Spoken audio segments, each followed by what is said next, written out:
ہر مقام اور ہر چیز پر حاضر و ناظر تو صرف اللہ کی ذات ہے.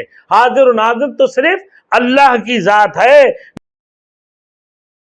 Thanks for watching. Don't forget to like, comment, share and subscribe to Maulana Habibullah Rouhani Official. اس کی برخلاف اللہ رب العزت نے سورۃ البروج کے اندر ارشاد فرمایا. اما پارہ میں ہے یعنی سورۃ البروج آیت نمبر 9 میں اللہ نے فرمایا واللہ علی کل شیء شہید. ہر مقام اور ہر چیز پر حاضر و ناظر تو صرف اللہ کی ذات ہے. حاضر و ناظر تو صرف اللہ کی ذات ہے.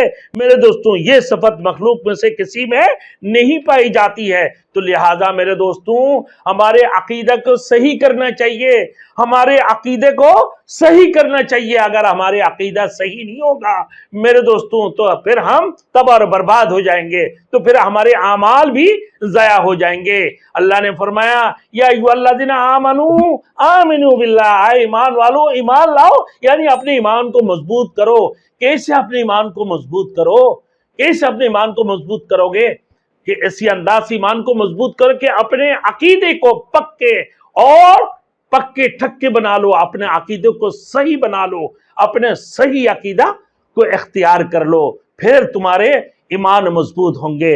پھر اللہ نے فرمایا کہ واللہ علی کل شیء شہید. ہر مقام اور ہر چیز پر حاضر و ناظر تو صرف اللہ کی ذات ہے. یہ صفت کسی مخلوق میں نہیں ہے. لہذا ہم بھی کہتے ہیں اللہ حاضری اللہ ناظری اللہ معی یا حاضر یا ناظر یا معین یا اللہ. وہ صرف اللہ کی ذات ہے. کسی مخلوق میں یہ صفت نہیں ہے میرے دوستوں اللہ کی. یہ تو حاضر و ناظر کی تھوڑی سی بحث تھی. میں نے یہ بتا دیا آپ کا مباحثہ.